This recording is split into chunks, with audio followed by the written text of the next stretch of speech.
देशात महागाईचा दर एप्रिलच्या तुलनेत मे महिन्यात वाढला। मे महिन्यात महागाईचा दर 3.93% पोहोचला। पेट्रोल डिझेलच्या दरात वाढ झाल्यानं खाद्यपदार्थांचे दरही वाढले। पेट्रोल डिझेलच्या किमती वाढल्यानं महागाईच्या दरात वाढ।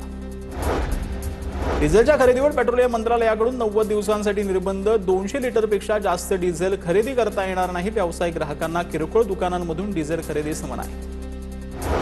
अशोक खरात प्रकरणामध्ये सरकारी वकील म्हणून ज्येष्ठ वकील उज्ज्वल निकम यांची नियुक्ती। विशेष सरकारी वकील म्हणून उज्ज्वल निकम यांची नियुक्ती।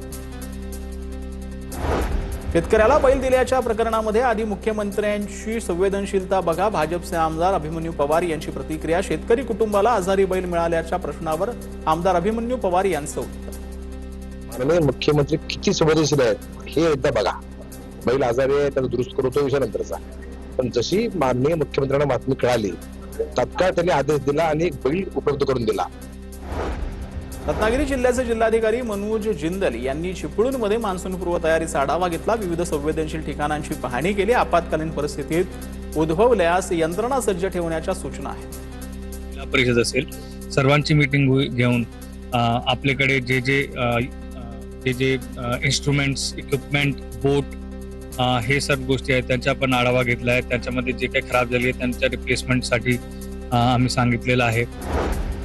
काला हिरण चित्रपटाविरोधातील सलमान खान यांच्या याचिकेवर 19 जून रोजी पुढील सुनावणी आहे। दिल्ली उच्च न्यायालयाकडून सलमानच्या याचिकेवर पुढील सुनावणी जी आहे 19 जून ही तारीख निश्चित करण्यात आली। महाराष्ट्राची लाडकी अभिनेत्री प्राजक्ता माळी करणार दाक्षिणात्य चित्रपटसृष्टीमध्ये पदार्पण। प्राजक्ताच्या आगामी तेलुगू चित्रपटाचं चित्रीकरण सुरू होणार। तेलुगू चित्रपटसृष्टीसाठी तिच्या नव्या प्रवासाकडे सर्वांचं लक्ष आहे।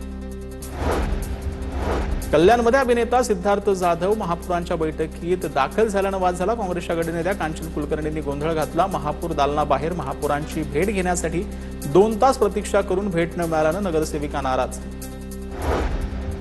कल्याणमध्ये गोळीबार करणाऱ्या आरोपींची पोलिसांकडून धुलाई। कल्याण पूर्व भागात बुधवारी रात्री 2 टोळ्यांमधील गोळीबारामध्ये निष्पापाला गोळी लागली होती। डीसीपी अतुल झेंडेंनी घटनास्थळी जात आरोपींची तांडक्यानं धुलाई केली।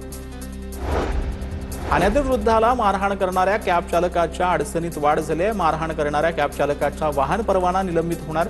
प्रादेशिक परिवहन कार्यालय वाहन परवाना निलंबित करणार। आरोपी निशांत शुक्लाचा वाहन परवाना होणार निलंबित।